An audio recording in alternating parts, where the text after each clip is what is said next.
Oke, kali ini kita mau bongkar sebuah fenomena global yang lagi rame banget. Dan seperti biasa, kita bakal bedah langsung dari sumbernya.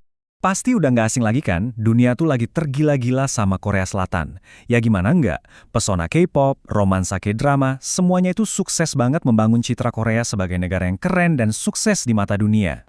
Tapi, nah ini dia. Menurut sumber yang kita bedah, di balik citra yang kelihatannya sempurna, modern, dan terbuka itu, ternyata ada masalah struktural yang, wah, dalam banget akarnya. Oke, untuk ngertiin ini semua, kita harus mulai dari akarnya dulu. Ada sebuah konsep ideologis yang namanya Daniel Minjok. Jadi, Daniel Minjok ini tuh kepercayaan yang udah lama banget ada, yang intinya bilang kalau bangsa Korea itu berasal dari satu ras darah murni.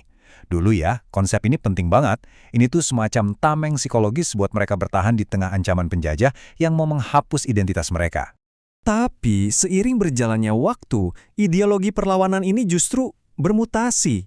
Ibaratnya, tameng yang dulu dipakai buat bertahan, sekarang malah jadi pedang. Pedang yang dipakai buat menolak dan mengucilkan orang luar. Nah, dari ideologi darah murni ini, muncul deh sebuah hierarki baru. Dan yang bikin makin parah, pola pikir eksklusif ini diperkuat lagi sama sistem kasta modern yang basisnya ekonomi.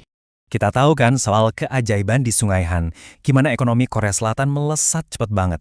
Nah, kebangkitan ekonomi ini ternyata juga melahirkan cara pandang baru dalam menilai orang. Seolah-olah trauma kemiskinan di masa lalu itu berubah jadi obsesi sama yang namanya kekayaan materi. Dan akibatnya apa? Nilai seseorang itu jadi diukur bukan dari karakter atau kepribadiannya, tapi dari produk domestik bruto negara asal mereka, dari paspornya. Ini yang akhirnya menciptakan standar ganda, yang, jujur aja, kelihatan banget bedanya.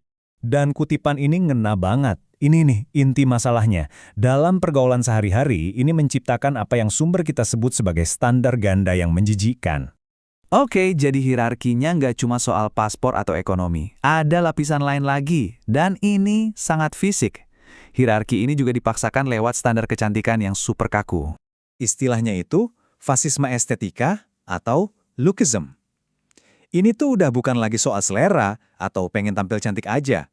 Ini udah jadi obsesi terhadap standar kecantikan yang ekstrem, yang bahkan jadi syarat buat bertahan hidup di masyarakat dan buat dapat kerjaan. Jadi ini udah jadi alat diskriminasi yang terlembagakan. Coba kita lihat standarnya. Kulit harus putih pucat, rahang tirus bentuk V, kelopak mata ganda, ciri-ciri yang sebetulnya meniru ideal-ideal Kaukasia. Nah, standar yang kayak gini secara sistematis akhirnya merendahkan fitur-fitur alami orang dari katakanlah Asia Tenggara. Jadinya, ini semacam penjara estetika. Ini tuh rasisme yang dilembagakan lewat penilaian visual. Bayangin, penampilan kamu bisa jadi penentu kamu diterima atau ditolak, bahkan sebelum kamu sempat ngomong sepatah kata pun. Oke, sekarang mungkin kamu mikir, tunggu dulu, diskriminasi kayak gitu kan harusnya ilegal dong. Nah, jawabannya mungkin bakal bikin kamu kaget. 0. Betul, 0. Segitu jumlah undang-undang anti-diskriminasi komprehensif yang pernah disahkan di Korea Selatan. Ini nunjukin kegagalan sistemik yang parah banget, karena rancangan undang-undangnya itu ditolak berkali-kali. Karena nggak ada payung hukumnya, diskriminasi terang-terangan jadi legal. Misalnya ada tempat usaha pasang tanda dilarang masuk bagi orang asing. Itu nggak melanggar hukum. Ini artinya sistem secara nggak langsung mengizinkan diskriminasi terjadi. Dan sistem ini secara legal bisa dipakai untuk mengeksploitasi pekerja migran. Dampak dari ketiadaan hukum ini paling kerasa buat kelompok-kelompok yang rentan. Coba kita lihat satu contoh spesifik ya. Namanya sistem izin kerja atau EPS. Nah, ini kayak perangkap yang sistematis. Jadi gini, para pekerja migran datang ke Korea buat cari kehidupan yang lebih baik. Tapi di tempat kerja, mereka bisa aja ngalamin pelecehan atau eksploitasi. Masalahnya, mereka dilarang secara hukum buat pindah kerja, jadi mereka kejebak. Diundang buat kerja, tapi kebebasannya justru dicabut. Disinilah letak kontradiksi besarnya. Sebuah bangsa yang mati-matian menuntut pengakuan global, tapi di saat yang sama menolak untuk memanusiakan warga global yang ada di tanah mereka sendiri. Ada jurang yang lebar banget antara citra yang mereka tampilkan ke dunia dan realita pahit di lapangan. Jadi, semua ini membawa kita ke satu pertanyaan akhir yang penting buat direnungkan.